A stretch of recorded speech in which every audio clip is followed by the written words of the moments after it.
Have you ever met someone so important to your peace that their presence alone feels like medicine? Not a lover, not a family member. Just one person whose voice, whose kindness, whose calmness seems to hold your entire world together. This is the story of a German billionaire and the Filipino nurse he could not let go. His name was Friedrich Weber, a man whose companies stretched across Europe. A man so powerful that when he entered a room, people fell silent. But power means nothing when the body begins to fail. One cold winter morning, Friedrich collapsed in his mansion outside Munich. He was rushed to a private hospital, surrounded by the best doctors Germany could offer. Yet nothing calmed him. Nothing stabilized him. Nothing worked. Until she walked in. Her name was Maria, one of the hundreds of Filipino nurses working in Europe. Soft-spoken, humble, always smiling even after long shifts. When she entered the billionaire's room, something changed. His heart rate steadied, his breathing calmed. The panic in his eyes faded. It was as if her presence alone pulled him back from the edge. Doctors were confused. Machines could not explain it. Medicine could not explain it. But the billionaire whispered something no one expected. Please, don't let her leave. Day after day, Maria cared for him. She talked to him like a normal human, not a billionaire. She joked with him. She listened. She treated him with grace, warmth, and dignity, something he realized he had not felt in years. But then came the moment no one saw coming. Maria received a notice from the hospital. She would be transferred to another department due to staffing shortages. It was a normal rotation. It happened every month. But not this time. Not for Friedrich. When he heard the news, his condition spiraled instantly. His blood pressure shot up. His anxiety returned. He refused to eat. He refused treatment. His only request was simple and heartbreaking. I want her to stay. The hospital explained they couldn't change policy for one patient, even a billionaire. Maria herself told him gently, "Sir, I have to go. It's my duty." But Friedrich Weber was not a man who accepted the word no. Not in business, not in life, and certainly not when it came to the one person who made him feel alive again. He requested a private meeting with the hospital director. Security was called. Lawyers arrived. The board was summoned. And then, with a calm voice that shocked everyone, the billionaire made an offer that sounded impossible. He said, "What if I buy the entire hospital?" Silence filled the room. No one knew what to say. Was he joking? Was he serious? Was this the desperation of a lonely man? The truth was much deeper. Because there was something no one knew yet. Something buried in Friedrich's past. Something that explained why this nurse, this one Filipino nurse, had become the anchor holding his life together. But that is a story for the next chapter. The days passed, and Friedrich Weber began to change in ways no one expected. The man who had ruled boardrooms with iron authority now waited quietly for Maria to arrive each morning. The machines still beeped. The corridors were still cold. But when she stepped into the room, the atmosphere softened.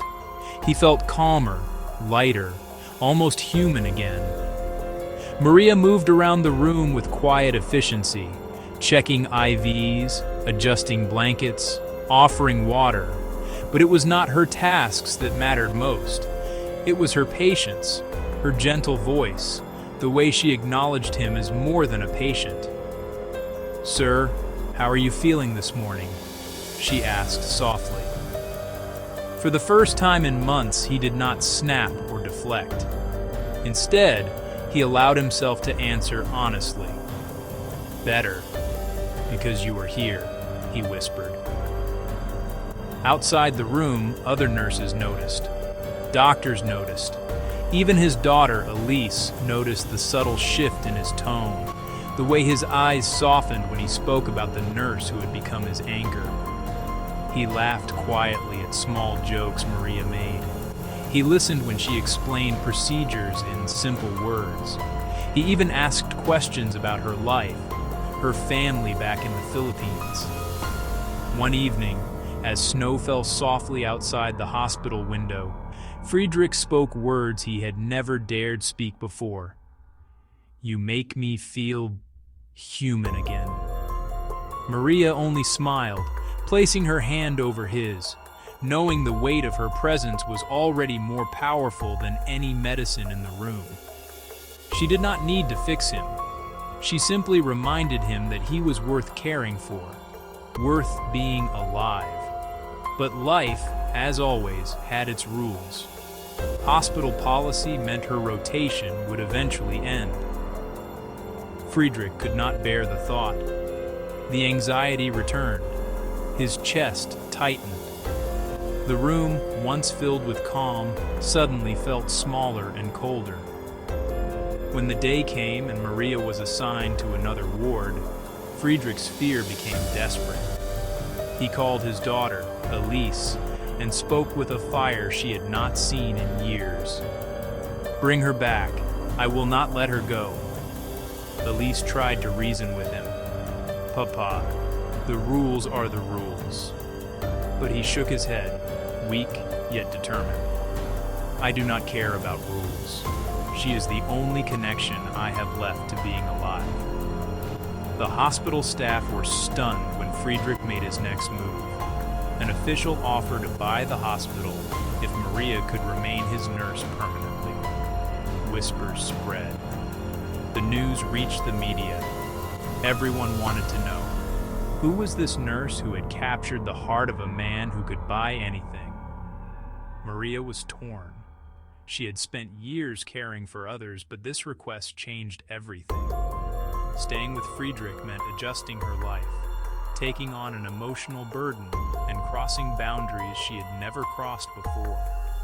And yet, when she looked into his eyes, she saw not a billionaire, not a patient, but a frightened human being, clinging to the only warmth left in his world. After a long pause, she made her decision. "I will stay, not for money, not for power, but because I believe God placed me here for a reason." Friedrich exhaled slowly, relief washing over him. His chest felt lighter. For the first time in years, he truly smiled. Not the forced smile of a businessman, but the quiet smile of a man who had been given hope again. And so, with Maria by his side, Friedrich Weber began the slow journey of healing, not just of the body, but of the heart. A journey that no machine, no medicine, and no amount of money could ever buy. With Maria by his side, Friedrich Weber began to experience life differently.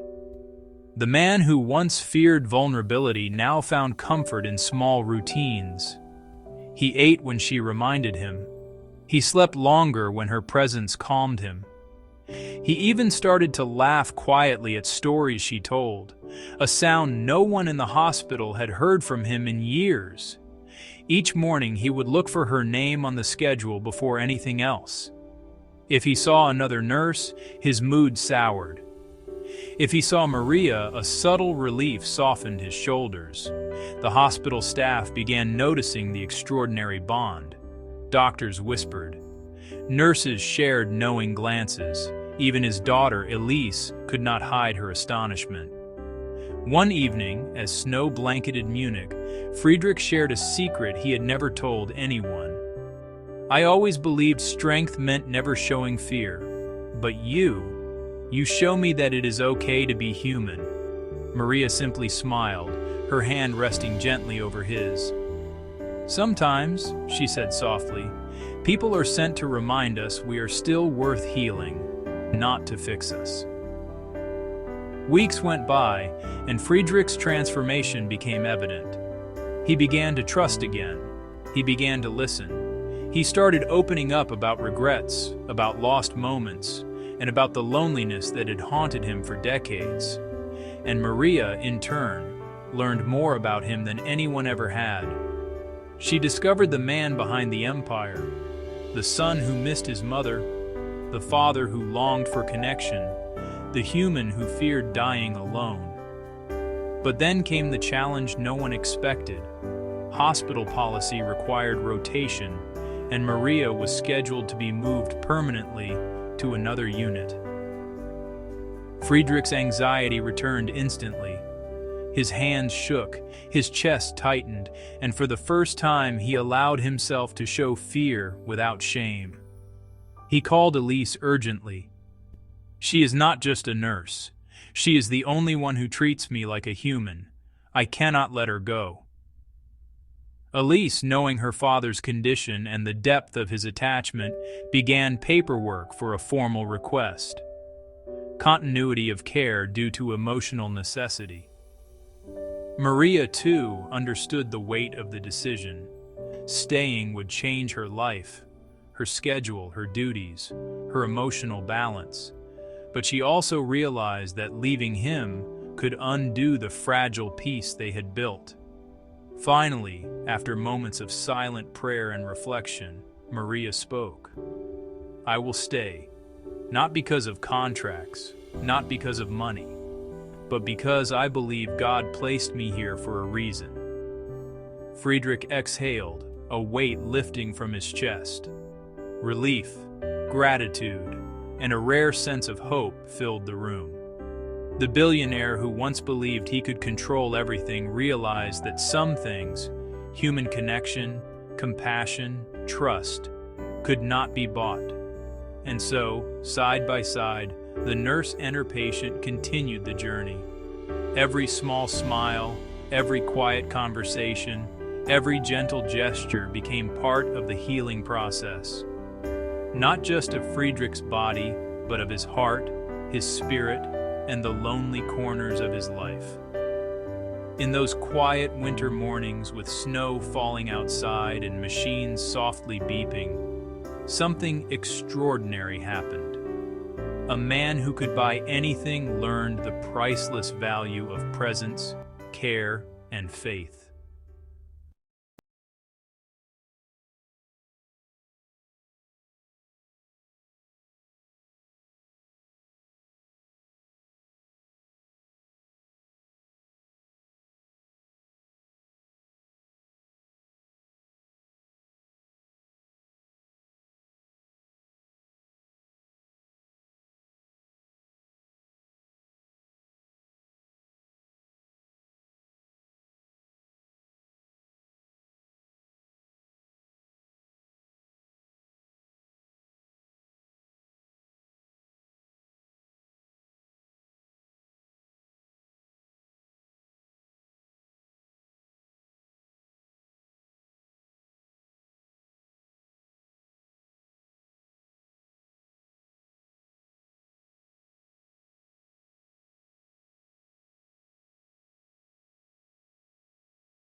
medicine for his soul.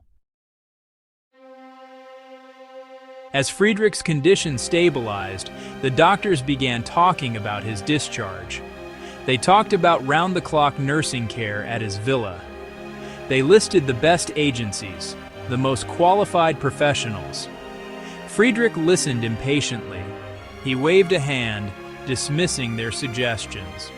"I want her," he said, his voice firm. "I want Alicia." The doctors were taken aback.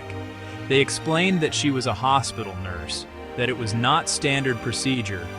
They spoke of rules and employment contracts. But Friedrich was used to making his own rules. "I will pay whatever it takes," he declared. "Double her salary, triple it. I don't care. She is the only one I trust." This was not a business negotiation. It was a plea.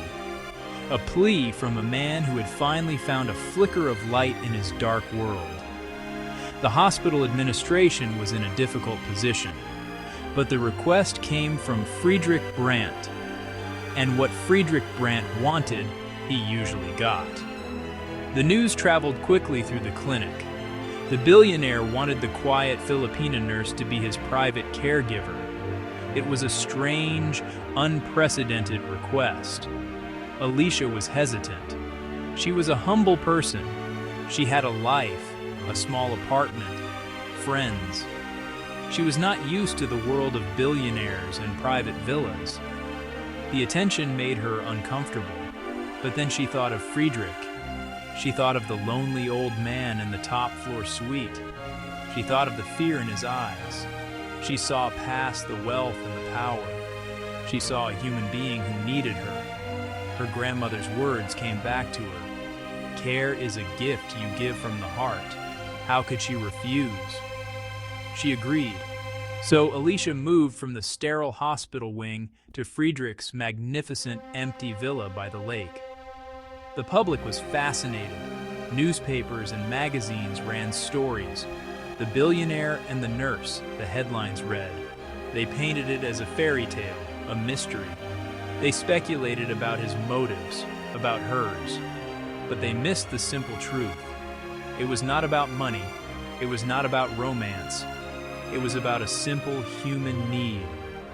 It was about a man who had spent his life building walls, finally finding someone who could see over them. In the quiet of the villa, surrounded by priceless art and opulent furniture, Friedrich began to truly heal. It was an emotional healing, deeper than any physical recovery. One rainy afternoon, as they sat in the library overlooking the stormy lake, he finally told her his greatest secret. He spoke of his wife, Helene, who had died decades ago. He spoke of their son, who had been killed in a car accident just a few years after. He confessed that he had buried his grief in work. He had built his empire on a foundation of loss, using ambition to numb the pain. "I thought if I became powerful enough," he whispered, his voice cracking, "I could control everything. I could stop anything bad from ever happening again. But I was wrong." He looked at Alicia, his eyes filled with a lifetime of unshed tears. "I just built a prison for myself. I forgot how to feel. I forgot how to connect. I forgot my own son's face." It was a confession he had never made to anyone. He had carried this burden alone for 40 years. In that room, with the rain tapping against the glass, he finally set it down. Alicia did not offer empty platitudes. She did not say, "I'm sorry for your loss." She simply listened. She placed her hand gently on his. It was a small gesture, but it was everything. It was an anchor in his storm of sorrow. She told him a story from her village, a story about how, when someone dies, the whole community gathers to weep. They share the burden of grief so that no one person has to carry it alone. "It is okay to be sad, Herr Brandt," she said softly. "Tears are just the rain that washes the soul clean." From that day on, something inside him shifted. He started to smile more. He asked Alicia to teach him words in Tagalog. He would say, "Salamat," thank you, for his morning tea. She taught him about Filipino adobo, and he had his private chef learn how to make it. He, in turn, shared stories of German composers and philosophers. It was a beautiful exchange of worlds, a bridge built between two vastly different cultures. He was no longer just a patient, and she was no longer just a nurse. They were friends. They were family. Friedrich lived for 2 more years. They were the most peaceful years of his life. His health slowly declined, but his spirit soared. He found joy in simple things, watching the sunset over the lake, listening to Alicia hum her songs, sharing a meal. He was no longer the fearsome titan of industry. He was just Friedrich, a man who had learned to live again in the twilight of his life. When the end came, it was quiet. It was peaceful. Alicia was by his side, holding his hand, just as she had promised she would. He was not alone. His last will and testament shocked the world. He left the bulk of his empire to a charitable foundation dedicated to global health and education. But he also left a special legacy for the woman who had healed his heart. He gifted Alicia the beautiful villa by the lake, the place where he had found peace.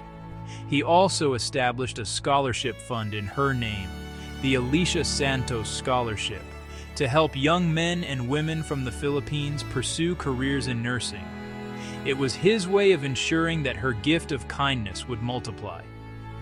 Finally, he created a foundation in her honor, dedicated to improving healthcare in her home province.